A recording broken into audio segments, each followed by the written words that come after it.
आपसे स्वागत है आपका हमारे ब्लॉग में। होप आप लोग स्वस्थ होंगे, मस्त होंगे। मैं ईश्वर से प्रार्थना करती हूँ कि आप लोग सुखी रहें, संपन्न रहें, तरक्की करते रहें।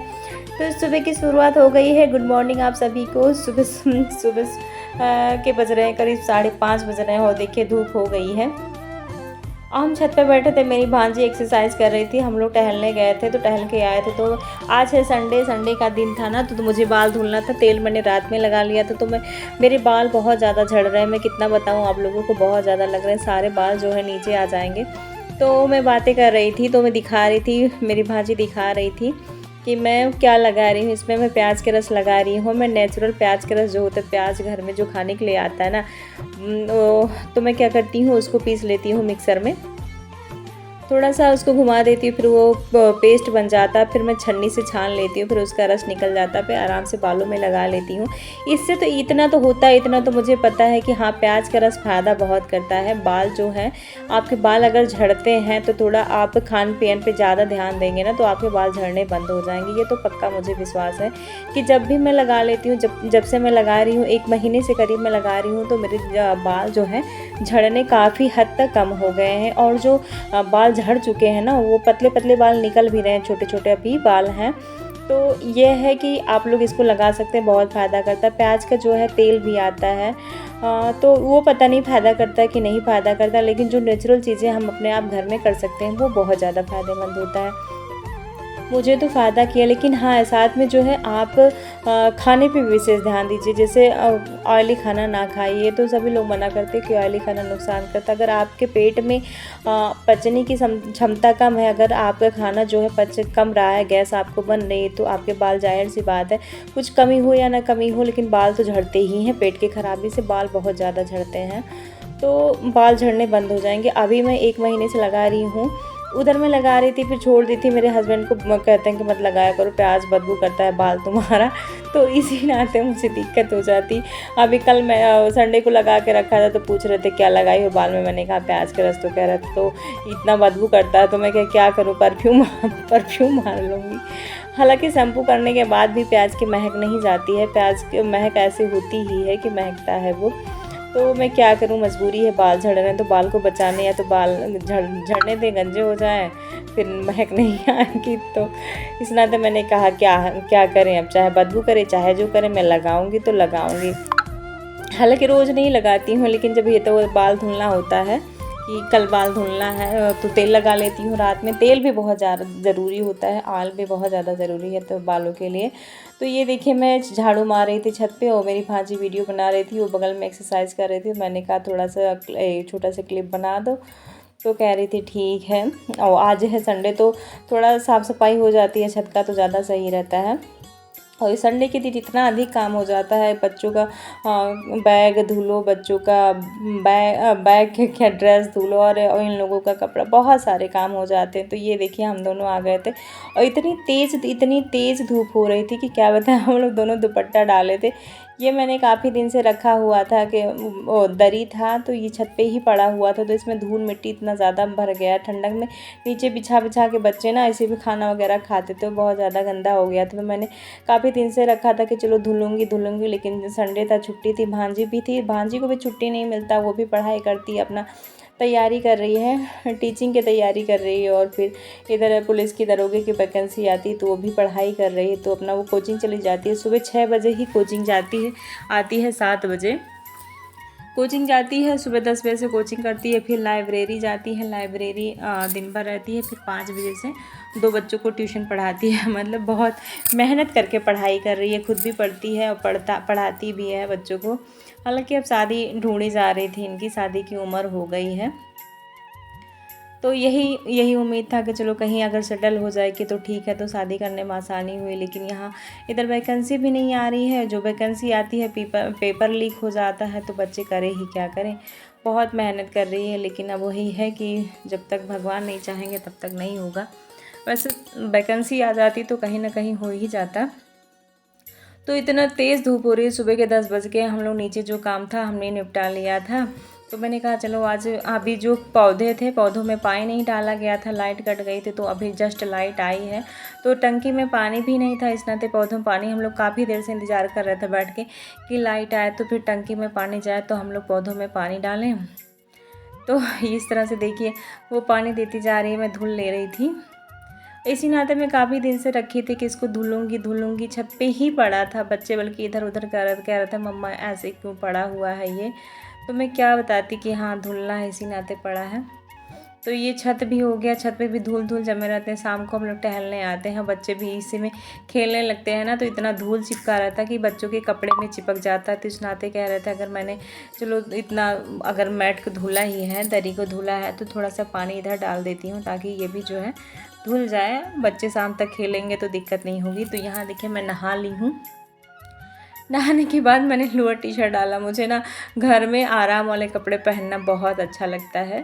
पहनना तो मुझे साड़ी अच्छी लगती है, लेकिन काम करते नहीं बनता है। तो जो ये कंफर्टेबल कपड़े होते हैं ना, तो वो बहुत अच्छे लगते हैं कि हाँ चलो पहन लो, फिर उसके बाद में आराम से काम ही करना रहता है। तो ये ड्रेस इन लोगों का नहाने के पहले ही धुल रखा था। फिर डाल दे रही हूँ बाहर, और बाल मैंने धुला है, प्याज का रस लगाया था। तो आज जो है मुझे बाल भी कटिंग, अभी क्या है हम खाना बना लेंगे, फिर उसके बाद में सबको खिला देंगे, हम दोनों निकल जाएंगे। मामी और भांजी मिलके चले जाएंगे मार्केट। तो इसी नाते हम लोग जल्दी जल्दी सुबह काम निपटा रहे थे। चादर वगैरह भी जो थे धुले थे, ये भी रखे थे। जैसे होता है ना कि संडे को मैं सारे काम इकट्ठा कर देती हूँ, थोड़ा थोड़ा करके नहीं करती, इकट्ठा कर देती हूँ, फिर इकट्ठा ही धुलती हूँ। ये देखिए नीचे तकिए का कवर था, तो नीचे गिर गया, मैं उसको दोबारा जो है नहीं बिना धुले नहीं इस्तेमाल करूँगी। नीचे अगर मैं कपड़े धुल के रखी हूँ, अगर वो नीचे गिर गए हैं तो मैं उसको दोबारा धुलती हूँ, क्योंकि मैं सोचती हूँ ना गाड़ी वगैरह आए रहते हैं, बाहर से सब लोग जूता चप्पल लेके आए रहते हैं, फिर उसे वैसे गाड़ी के नीचे टायर के नीचे इतनी गंदगी हो जाती है ना। एक बार मेरी बिटिया ऐसे ही बीमार हो गई थी, बहुत ज़्यादा उसकी दिक्कत हो गई थी। तो वही डॉक्टर कहा था कि ये गाड़ी के टायर वायर से कहीं इन्फेक्शन आया होगा, तभी लड़की को हुआ इन्फेक्शन। तब से मैं जूते चप्पल अंदर पहनना ही बंद कर दी थी। जूते चप्पल हमारे घर में कोई आता है तो बाहर ही निकाल देते हैं। तो यहाँ मैंने इडली के लिए भिगा रखा था। इडली बनाने जा रही थी, भांजी का मन था कि मामी इडली खाने का मन कर रहा, तो मैंने कहा चलो इसमें कौन सी बड़ी बात है, इडली बना ही देते हैं। तो मैं 1 घंटा पहले, होता तो आधा घंटा पहले है कि मैं उसको भिगा के रख दूं, लेकिन मैंने 1 घंटा पहले, क्योंकि काम था इतना ज़्यादा, तो काम में लग गई थी मैं। तो सूजी को दही में मैंने भिगा दिया था फूलने के लिए कि हाँ थोड़ा सेट हो जाए, फिर उसके बाद मैं करती हूँ। तो यहाँ मैं तड़का लगाने जा रही थी, उसमें सरसों का होता तो डालते हैं करी पत्ता, लेकिन हमारे घर ना करी पत्ता नहीं है, तो इस नाते बस मैं छौंक लगा दूँगी राई का सरसों के तेल से। फिर सरसों ही डाल के उसमें छौंक लगा दूँगी। यहाँ नमक डाला है मैंने, फिर उसके बाद में हरी मिर्च काट के डाल दूँगी, ज़्यादा कुछ नहीं डालूँगी। अभी इधर तो सब्जियाँ जैसे मैं क्या करती थी इडली में ना, कभी कभार जो होता है गाजर डाल देती थी, शिमला मिर्च डाल देती थी, जैसे जिसको पसंद होता है। लेकिन वैसे बनता तो ये सिंपल ही है, ऐसे ही बनता है। जो बेटे को मेरे बहुत पसंद है, जब उसको स्कूल जाना होता है, तो अभी तो स्कूल बहुत पहले हो गया, तो अब तो कुछ सोच ही नहीं सकते कुछ बनाने का, तो सब्जी पराठा ही बना देते हैं। नहीं जब थोड़ा लेट में था तो टाइम मिल जाता था, तो इस नाते उसको तरह तरह के खाना बना के देते थे, कभी ये कभी वो, उसकी डिमांड भी होती थी। तो अब तो नहीं टाइम मिलता, बस अब तो सब्जी पराठा दे देते हैं। अब 10 दिन ऐसे ही चलेगा, इधर स्कूल बंद होने वाला है। तो इस तरह से देखिए मेरा तैयार हो गया। तो यहाँ से मैंने थोड़ा सा मीठा सोडा डाल दिया है इसमें, ताकि अच्छे से फूल जाए। दही तो फुलाता ही है, लेकिन दही मैंने थोड़ा ही डाला था। तो मीठा सोडा जब हम डाल देंगे ना, तो बहुत अच्छे से ये फूलता है, बहुत मुलायम बनता, सॉफ्ट बनता है, और फिर बहुत बढ़िया फूल जाता। तो इस तरह से देखिए मेरा घोल जो है तैयार हो गया। ना ही बहुत ज़्यादा है, ना ही बहुत पतला है, मीडियम घोल होना चाहिए। तो देखिए यहाँ हरी मिर्च मैं कट कर रही हूँ। धनिया था ही नहीं, ख़त्म हो गया था। धनिया अगर आप रहे तो धनिया डाल दें, उससे भी टेस्ट अच्छा आता है। तो मैं इस स्टैंड में लगा के चली जाऊंगी। भगोने में पहले पानी रख दिया है उबलने के लिए कि पानी गर्म होता रहे, फिर उसके बाद में लगा के रख देंगे। ये देखिए अब सारे में एक एक मैंने क्या किया ना, इतनी जल्दी थी मुझे ना मैं नहाने के बाद मैं भीग गई थी कपड़े फैलाने में, मेरा टी शर्ट भीग गया था, और मैं इतनी जल्दी में थी तेल लगाना ही भूल गई थी। नीचे वाले स्टैंड में मैंने तेल लगाया, ऊपर वाले में मैंने तेल ही नहीं लगाया था। लेकिन हालांकि तेल नहीं लगाया था, मैं सोच रही थी निकलने में दिक्कत होगी। ये देखिए इसमें तेल मैंने नहीं लगाया था, तो फिर मुझे याद आया कि हाँ मैंने तेल ही नहीं लगाया था। तो दोबारा मैंने उसमें पलट के तेल लगाया। ये देखिए मेरा हो गया है, मैं इसको रख देती हूँ। ऐसे ये पानी भी मेरा गर्म हो गया, इंडक्शन पे मैंने रखा था भगोने में, पानी मेरा खौल रहा है। ये ऐसे करके रख दूँगी। अब मैं ढक दूँगी इसको। बहुत जल्दी पक जाता है, इसको पकने में बिल्कुल टाइम नहीं लगता है, 10 मिनट ही लगता है। इतना ही मैंने बनाया था, क्योंकि और सब्ज़ी पराठा मैंने नाश्ते में बनाया था, तो ये ना कह रही थी कि उसी के लिए बनाया था, उसका खाने का मूड था, तो मैंने कहा चलो बना ही देते। हालांकि चटनी नहीं थी, नारियल की चटनी नहीं थी, हम लोगों ने चाय से खाया था, क्योंकि पहले से डिसाइड नहीं था बनाने का, तो नारियल नारियल आया नहीं था।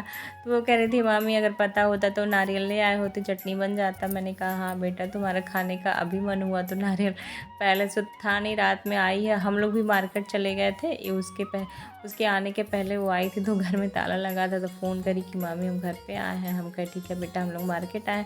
सैटरडे को क्या होता है ना, बच्चे मेरे जिद कर देते हैं कि चलो मम्मा कहीं घूम के आते हैं, क्योंकि हफ्ता में स्कूल जाते जाते परेशान हो जाते हैं। तो सैटरडे को रहता है कि इतना रिलैक्स, संडे को नहीं रिलैक्स होता है, सैटरडे को हमको इतना रिलैक्स फील होता है ना कि चलो कल नहीं जाना है बच्चों को स्कूल। इस नाते वो लोग भी रिलैक्स हो जाते हैं। तो हर सैटरडे को कहते हैं मम्मा चलो घूम के आओ, और घूमने जाते हैं ना तो यहाँ मॉल वगैरह में जाते हैं, तो ये लोग मेरा पैसा तो पक्का खर्च करवा। मैं घर से कह के जाती हूँ कि तुम लोगों को कुछ दिलाऊंगी नहीं, लेकिन मानते कहाँ हैं। तो ये मेरा पर्स ख़राब हो गया था, मैं पहुँच गई थी दुकान पे। हम लोग खाना वगैरह हो कि खिला के बच्चों को, हस्बैंड को, ये लोग अपना बच्चे खेल रहे थे, मोबाइल देख रहे थे, फिर ये भी अपना सो रहे थे। तो हम लोग चले गए मार्केट, यहाँ देख रहे थे पर्स। पर्स मुझे समझ में नहीं आ रहा था, और मेरा पर्स जो ना बहुत ज़्यादा ख़राब हो गया था, उस दिन टूट गया था। मैंने वीडियो में दिखाया था कि उसकी डोरी टूट गई थी, तो तब से मैंने क्या किया, आलपिन लगा लिया हुआ है। मैं दिखा रही थी दुकान वाले को कि मैं ये देखिए मेरा पर्स टूट गया है। मैं आलपिन लगा के काम चला रही थी, क्योंकि मैं आ नहीं पा रही थी लेने के लिए। आई तो थी सैटरडे को बच्चों के साथ, बच्चों ने कहा कि मम्मा ले लो आपका पर्स ख़राब हो गया है। लेने भी गई थी एक दुकान पर, लेकिन समझ में नहीं आया था, 4-5 पर्स दिखाए थे, तो जो कलर का मेरा पर्स पुराना था उसी कलर का दिखा रहे थे, तो मुझे नहीं समझ में आया। तो एक यहाँ बड़ी सी शॉप है, ये इनके यहाँ महंगे से महंगा, सस्ते से सस्ता पर्स मिल जाता है, बहुत अच्छे पर्स मिलते हैं। तो यहाँ मैंने करीब 3-4 पर्स इनके यहाँ से लिया है। तो फिर उस दुकान पे नहीं आई थी रात में, मैंने सोचा चलो आगे ही मिल जाता, तो उतना दूर क्यों जाना, थोड़ी आगे थी इनकी दुकान। तो यहाँ मैं सारे बैग चेक कर रही थी, कौन अच्छे हैं कौन नहीं अच्छे हैं। तो ये देखिए, फिर एक बैग मैंने फ़ाइनल कर लिया, जो अभी टांगा था उसी में का एक बैग फ़ाइनल कर लिया। वो मुझे पड़ा है 450 रुपया, 445 रुपये का बैग पड़ा है। अच्छा था बैग, बहुत अच्छा था, कह रहे थे कि जल्दी ख़राब नहीं होगा। तो फिर हम लोग चले गए हैं बाल कटिंग करवाने, क्योंकि बाल मेरे जो है ना बहुत ज़्यादा पतले हो गए हैं, तो उसको कटना ज़रूरी था। काफ़ी दिन से मैं सोच रही थी, लेकिन यही था अकेले जाते नहीं बनता, फिर भांजी रहती नहीं थी, उसको टाइम नहीं था। तो आज मौके से थी, तो हम कहे चलो हो साथ में चलो। तो ये देखिए बाल मेरे वैसे बहुत पतले हो गए, पहले तो बहुत ज़्यादा घने थे, लेकिन डिलीवरी के टाइम पे दो बच्चे हुए ना, तो फिर इतना ज़्यादा बाल झड़ा है, बहुत ज़्यादा लगा। उस टाइम तो लग ही रहा था कि बस करो, अब तो हम गंजे ही होने वाले हैं। लेकिन हाँ कि थोड़ा बहुत बाल बच गया, फिर बाद में खुद उसका ध्यान रखा, तेल लगाया, फिर उसको प्याज के रस लगाया, बहुत सारा मैंने उसमें एक्सपेरिमेंट किया है कि क्या क्या लगा। जो कह देता था कि हाँ इससे नहीं छड़ेगा, बस मैं वो सारे काम करती जाती थी। तो यहाँ बाल कटवाए, मैं इनसे भी पूछ रही थी, जो कट कर रहे थे बाल, उनसे भी पूछ रही थी कि बालों में क्या लगाए भैया, कि जो क्या अब बाल रुक जाए झड़ना। तो ये देखिए मेरा फाइनल लुक हो गया है बाल की कटिंग। तो आज का ब्लॉग मेरा इतना ही, अगर पसंद आए तो आप लोग लाइक करिए, शेयर करिए, सब्सक्राइब करिए। मिलते हैं नेक्स्ट वीडियो में, बाय बाय।